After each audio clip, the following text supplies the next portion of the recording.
इस वक्त और चौथे दिन का सर्वे अभी चल रहा है। आपको बता दें कि एएसआई की टीम शाम को 5 बजे तक सर्वे करेगी और एएसआई को अब 4 हफ्ते में सर्वे रिपोर्ट चूंकि दाखिल करनी है। अगस्त के पूरे महीने में सर्वे का काम ऐसे ही चलता रहेगा और सर्वे का काम हर रोज सुबह 9 बजे से लेकर शाम के 5 बजे तक होगा। कोर्ट के आदेश के बिना खुदाई के सर्वे किया जा रहा है और बिना खुदाई के ही ये सर्वे होगा। हालांकि साइंटिफिक तरीके से सर्वे का काम जारी है।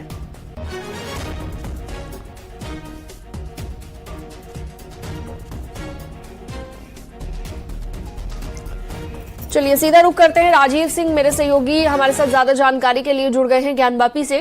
राजीव, आज भी सर्वे शुरू हो चुका है। अभी सर्वे के बाद जैसे आपने देखा कि तमाम जो हिंदू पक्ष के सदस्य हैं, मुस्लिम पक्ष के सदस्य हैं, एएसआई की टीम है, वो एंटर कर चुके हैं परिसर में। कोई जानकारी, कुछ अपडेट मिला हो आपको अंदर से? देखिए, आज एएसआई की जो टीम है वो चौथे दिन भी लगातार सर्वे कर रही है और सुबह 9 बजते ही ज्ञानव्यापी परिसर का एएसआई सर्वे शुरू हो गया है। इस दौरान करीब 60 सदस्यीय एएसआई की टीम के साथ ही साथ जो हिंदू और मुस्लिम पक्ष के पक्षकार हैं, उनसे जुड़े अधिवक्ता इस वक्त ज्ञानव्यापी परिसर में मौजूद हैं और लगातार जो सर्वे कार्य चल रहा है उसको देख रहे हैं और उसमें सहयोग कर रहे हैं। इस दौरान कल पिछले 2 दिनों में जो एएसआई की टीम है उसने सबसे पहले जो ज्ञानव्यापी परिसर है उसकी मैपिंग की है, स्केलिंग की है। कल एक जीएनएस मशीन के जरिए जो कि सैटेलाइट से कनेक्टेड होती है उसके जरिए ज्ञानव्यापी परिसर की 3D मैपिंग इमेजिंग की गई है, मैपिंग की गई, स्केलिंग की गई है। ये पता लगाने की कोशिश की गई है कि किस भाग में क्या लंबाई चौड़ाई है, चाहे वो चबूतरे की हो, गुंबद की हो या फिर जो अन्य भाग है। तो ऐसे में अब 3D मैपिंग और स्केलिंग के बाद अब जीपीआर ग्राउंड पेनिट्रेटिंग रडार को इंस्टॉल करने की तैयारी की जा रही है। जल्द ही इसको एएसआई की टीम ज्ञानव्यापी परिसर में इंस्टॉल करेगी, जिसके बाद जो जीपीआर है वो 20 मीटर नीचे तक ज्ञानव्यापी परिसर के अंदर क्या है उसकी जानकारी, सटीक जानकारी देगा। इस दौरान जीपीआर के जरिए ये पता लगाया जाएगा कि ये जो पूरा स्ट्रक्चर है ये किस वर्ष में बनाया गया है, क्योंकि जो जिला जज ने एएसआई को निर्देश दिया था उसमें जो प्रमुख बिंदु थे, ये सबसे पहला प्रमुख बिंदु था कि ये बताए एएसआई की जो ये 3 गुंबद हैं क्या ये हिंदू मंदिर के आधार पर बनाए गए हैं। तो ऐसे में जब जीपीआर रडार इंस्टॉल किया जाएगा, जीपीआर से सर्वे किया जाएगा, तो एक एक चीज की आयु और उसका नेचर दोनों पता चल जाएगा कि आखिर क्या नीचे की दीवार अलग है उसके बाद पिलर बनाए गए हैं या फिर ये पूरा जो स्ट्रक्चर है ये शुरू से एक है। क्योंकि जब जीपीआर से सर्वे किया जाता है तो न सिर्फ एज पता चलती है बल्कि उस इमारत में या उस पोर्शन में किन किन मटेरियल्स का यूज किया गया है, प्रयोग किया गया है। यानी कि जब ये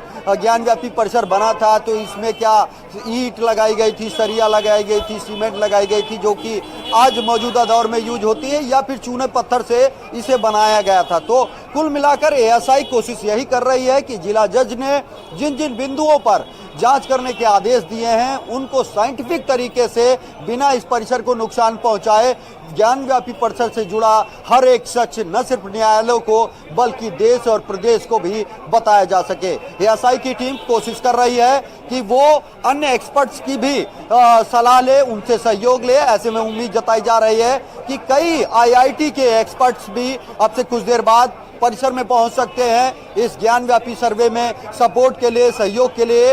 वो भी कोशिश करेंगे कि जो एक समय सीमा निर्धारित की गई है, 1 माह के अंदर एएसआई को कोर्ट के अंदर अपनी रिपोर्ट सौंपनी है, उस समय सीमा के अंदर रिपोर्ट सौंपने के लिए जल्द से जल्द इस सर्वे के काम को पूरा किया जाए और उसके बाद एक विस्तृत रिपोर्ट तैयार करिए, बताया जाए कि आखिर ये जो ज्ञानव्यापी परिसर में गुंबद हैं ये कब बनाए गए थे, क्या ये वाकई किसी हिंदू मंदिर के ऊपर स्थापित किए गए हैं या फिर इनका निर्माण कब हुआ है। तो आप देख सकते हैं कि लगातार एएसआई सर्वे जारी है, इसीलिए कड़ी सुरक्षा व्यवस्था की गई है क्योंकि ये बेहद संवेदनशील मुद्दा है। ऐसे में आप देख सकते हैं कि सावन माह होने के कारण हजारों की संख्या में यहाँ पर जो श्रद्धालु हैं वो भी पहुँच रहे हैं लगातार दर्शन के लिए, पूजन के लिए। तो ऐसे में पुलिस के सामने एक बड़ा चैलेंज है कि एक और शांतिपूर्ण ढंग से एएसआई सर्वे संचालित हो, दूसरी ओर जो यहाँ पर लोग आ रहे हैं उनको कोई असुविधा ना हो। ऐसे में कुछ लोग हमारे साथ मौजूद हैं जिनसे हम जानना चाहेंगे। सर, इन दिनों एएसआई सर्वे चल रहा है ज्ञानव्यापी परिषद का, क्या लगता है, आप क्या सोचते हैं एएसआई सर्वे को लेकर? मंदिर के लिए हाँ। बस हम मंदिर दर्शन करने जा रहे हैं। अभी कुछ लोगों को जो बाहर से आए ये श्रद्धालु शायद इन्हें जानकारी नहीं है कि इस वक्त यहाँ पर ज्ञानव्यापी सर्वे का चल रहा है, एएसआई सर्वे कर रही है। लेकिन जो स्थानीय लोग हैं वो या हिंदू पक्ष, उनको उम्मीद है कि जब एएसआई अपनी विस्तृत रिपोर्ट सौंपेगी तो उनके दावों पर मोहर लगेगी। उनका ये कहना है कि ये वर्षों पुराना मंदिर रहा है और मंदिर के ऊपर ही, उसकी दीवारों पर ही ये गुंबद बनाया गया था। लेकिन अब वो वक्त आ गया है, सुप्रीम कोर्ट और हाई कोर्ट की हरी झंडी के बाद एएसआई सर्वे शुरू हो चुका है और जल्द ही एएसआई अपनी साइंटिफिक रिपोर्ट में ये बात साफ कर देगी कि क्या हिंदुओं का वो दावा सच है या फिर ये पूरा बहुत पुराना स्ट्रक्चर है। एक एक सच सामने आएगा इस रिपोर्ट में और यही कारण है कि बहुत संवेदनशीलता के साथ हर एक पहलू को अत्याधुनिक तकनीक, अत्याधुनिक उपकरण, अत्याधुनिक मेथड के जरिए एएसआई इस वक्त ज्ञानव्यापी के सर्वे को पूरा कर रही है। और लगातार ये जो सर्वे है ये आज भी 12 बजे तक चलेगा और फिर 2 घंटे का जो नमाज का वक्त होता है उस दौरान सर्वे रोका जाएगा और दूसरे चरण में एक बार फिर 2 बजे से शाम 5 बजे तक एएसआई टीम जो है इस सर्वे कार्य को पूरा करेगी। और इस दौरान आप देख सकते हैं कि यहाँ पर न सिर्फ मीडिया कर्मियों को करीब 200 मीटर पहले रोका गया है, बल्कि इस दौरान जो अन्य लोग हैं उनको भी प्रशासन सोशल मीडिया पर भी नजर बनाए हुए है कि कहीं कोई अफवाह ना फैलाई जाए। और भी तमाम लोग आप देख सकते हैं कि लगातार दर्शन पूजन के लिए पहुंच रहे हैं क्योंकि कल सावन का सोमवार है और कल भी ये एएसआई सर्वे जारी रहेगा। तो ऐसे में प्रशासन के आला अधिकारी भी लगातार गश्त कर रहे हैं और लोगों को समझा रहे हैं कि यहाँ पर एएसआई का सर्वे चल रहा है और पूरी कोशिश एएसआई भी कर रही है कि पूरी निष्पक्षता के साथ दोनों पक्ष। अच्छी बात यह है कि जहां पहले दिन सिर्फ हिंदू पक्ष मौके पर मौजूद था, इस दौरान मुस्लिम पक्ष के भी जो सभी पक्षकार हैं, उनके अधिवक्ता हैं, वो सर्वे के दौरान मौजूद हैं और जो एएसआई सर्वे कर रहे हैं उससे पूरी तरह से संतुष्ट हैं क्योंकि ये सर्वे सबके सामने किया जा रहा है और ये किसी मैनुअल तरीके से नहीं बल्कि साइंटिफिक तरीके से किया जा रहा है। अत्याधुनिक मशीन, जैसा कि मैं बता रहा हूँ कि जीएनएस मशीन से कल 3D मैपिंग और स्केलिंग की गई है। ये जो मशीन होती है ये सैटेलाइट से कनेक्टेड होती है और इसके जरिए पूरी 3D मैपिंग की जाती है किसी स्ट्रक्चर की, जो कि सर्वे में काफ़ी अहम भूमिका निभाती है। इसीलिए एएसआई ऐसा नहीं चाहती कि जब वो अपनी रिपोर्ट पेश करे तो उसकी रिपोर्ट पर कोई सवाल खड़ा हो। इसीलिए हिंदुस्तान में मौजूद अत्याधुनिक तकनीक और अत्याधुनिक उपकरणों का इस एएसआई सर्वे में प्रयोग किया जा रहा है। उम्मीद जताई जा रही है कि जल्द से जल्द करीब 7 से 8 के दिन के अंदर ये एएसआई सर्वे कंप्लीट हो जाएगा क्योंकि हमारी जो विशेषज्ञों से बात हुई है उनका कहना है कि जब GPR ground penetrating radar install किया जाता है तो करीब उसके 6 से 8 दिन के अंदर रिजल्ट सामने आ जाते हैं। यानी कि वो जो फैक्ट एएसआई जानना चाहती है वो पता चल जाएगा। तो कुल मिलाकर आज चौथा दिन हो चुका है और इस वक्त जीपीआर इंस्टॉल करने की तैयारी की जा रही है और जैसे ही जीपीआर इंस्टॉल होगा वैसे ही चाहे वो गुंबद हो या पश्चिमी दीवार हो जिस पर लगातार हिंदू पक्ष ये दावा करता रहा है कि उस पर विभिन्न कलाकृतियां मिली हैं, देवी देवताओं से जुड़े चिन्ह हैं, उनकी मूर्तियां हैं, खंडित मूर्तियां अंदर मिली हैं, तो ये पता लग जाएगा कि ये वाकई मंदिर था या फिर कुछ और। तो कुल मिलाकर कहीं ना कहीं जो हिंदू पक्ष है, मुस्लिम पक्ष है, दोनों संतुष्ट हैं और दोनों ये दावा कर रहे हैं कि जल्द ही जल्द एएसआई की रिपोर्ट में उनके दावे पर मोहर लगेगी। अब से कुछ देर पहले हमने हिंदू पक्ष के अधिवक्ताओं और उनके वादी मुकदमा जो है, चाहे वो रेखा पाठक हो, लक्ष्मी देवी हो या फिर सीता साहू हो, या अगर वकीलों की बात करें तो विष्णु शंकर जैन और सुभाष नंदन चतुर्वेदी जैसे तमाम अधिवक्ताओं से बात की। उनका कहना है कि बहुत साइंटिफिक और प्रोफेशनल तरीके से एएसआई की जो टीम है वो इस वक्त सर्वे कर रही है और तमाम जो अत्याधुनिक तकनीक है उनका प्रयोग किया जा रहा है। इस दौरान खुद ठीक है राजीव, क्या क्या कहा दोनों पक्षों की ओर से वो भी आपसे सुनेंगे हम, आप अपनी बात पूरी कीजिएगा। लेकिन उससे पहले दर्शकों को एक बड़ी खबर हम बताने जा रहे हैं। इसी बीच एक बड़ी खबर अपने दर्शकों को बता दें, ज्ञानवापी परिसर से जुड़ी हुई बड़ी जानकारी मिल रही है। हलचल लगातार जारी है लेकिन वकील सुभाष नंदन ने बड़ा दावा किया है यहाँ पर और ज्ञानवापी परिसर से जुड़ा हुआ ये दावा है जो वकील सुभाष नंदन की ओर से किया गया है।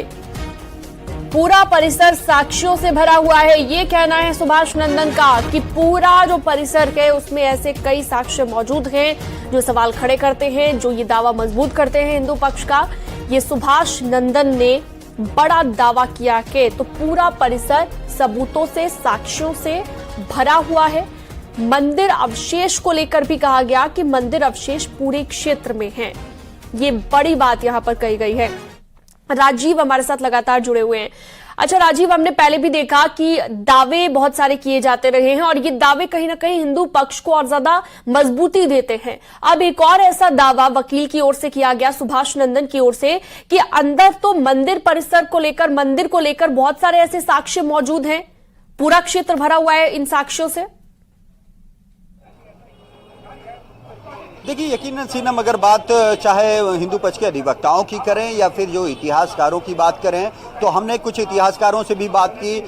प्रोफेसर पीबी राणा से जब बात की गई, जो कि एक बहुत मशहूर इतिहासकार हैं और खासकर उनका ज्ञानव्यापी और वाराणसी क्षेत्र से जुड़ा एक बड़ा रिसर्च रहा है, उनका दावा है कि वाकई जो मंदिर रहा है इतिहासों में जो जानकारियां मिलती है उसके तहत मंदिर यहीं पर स्थापित था जहां पर इस वक्त मस्जिद स्थापित है। और इसीलिए आप हिंदुस्तान के किसी भी मंदिर में अगर देखेंगे तो नंदी जिधर देखते हैं शिवलिंग वहीं होता है। ज्ञानव्यापी परिसर में भी जो नंदी है, जो नंदी की मूर्ति वो जो स्थापित है, वो जिधर देख रहे हैं वहां पर मस्जिद परिसर है, यानी ज्ञानव्यापी परिसर है, और वो जस्ट तहखाने की तरफ देख रहे हैं। और यही कारण है कि चाहे इतिहासकार हों या हिंदू पक्ष के अधिवक्ता हों, वो ये दावा करते हैं कि जब तहखाने की हकीकत सामने आएगी तो कहीं ना कहीं जो दूसरा पक्ष है वो बेनकाब हो जाएगा, क्योंकि उसमें एक नहीं हजारों ऐसे साक्ष्य और सबूत हैं जो ये चीख कर कह रहे हैं कि यहाँ पर सिर्फ और सिर्फ मंदिर था। हालांकि ये सर्वे कमीशन के दौरान भी तमाम आपने तथ्य और साक्ष्य देखे थे कि चाहे वो त्रिशूल का निशान हो, स्वास्तिक का निशान हो, या तमाम हिंदू देवी देवताओं की मूर्तियां हो, खंडित मूर्तियां हो, वो सामने आई थी। ठीक है राजीव, मैं लौटूंगी आपके पास। पहले दर्शकों को ये सुनवा देते हैं कि वकील सुभाष नंदन ने आखिर कहा क्या है, सुनिए। सब कुछ जो है फोटोग्राफी कर लिए हैं, सारे एनालिसिस कर लिए हैं, कहाँ उनको क्या करना है। संभवतः आज वो मशीनों का उपयोग करेंगे, आज वो मशीनों को बैठाएंगे, मशीनें जगह जगह वो सेट करेंगे और तब जो है सर्वे के कार्य को आगे बढ़ाएंगे। तो आज साक्ष्यों के लिए वो अपने मशीनों का उपयोग करेंगे, अपनी तकनीकी का उपयोग करेंगे आगे वो। आप सुभाष नंदन जी शुरू से ही आप इस केस को देख रहे हैं, क्या लगता है कि किस हिस्से में अगर एएसआई सर्वे करेगी तो वहां पर आपके पक्ष में कुछ मजबूत सबूत मिल सकते हैं? सारे पूरा जो है परिसर जो है साक्ष्यों से भरा पड़ा है। हमारे मंदिर के अवशेष उस पूरे क्षेत्र में है, पूरे परिसर में है। हमारे विग्रह, हमारे देवी देवता, हमारी कलाकृतियाँ, हमारे मंदिर के जो अवशेष हैं, पूरे परिसर में जो 125 बाई 25 का जो परिसर है, जो उसके बाद का जो बैरिकेटिंग का एरिया है, यानी कि बैरिकेटिंग के अंदर जो जितने भी हैं परिसर है, पूरे परिसर में हर जगह साक्ष्य हमारे भरे पड़े हैं, पूरे मंदिर के साक्ष्य वहाँ भरे पड़े हैं। ये कहा जाता है कि नंदी जी जिस तरफ देख रहे हैं, तहखाने की ओर देख रहे हैं, वहाँ पर कई और शिवलिंग मिल सकते हैं। कई शिवलिंग उस तहखाने में है, मलबे के नीचे भरे दबे पड़े हैं। वो जब सर्वे करेगा उस पर जो है मशीनों को बैठाएंगे तो बताएंगे, ऐसा ही साक्ष्य निकालेंगे।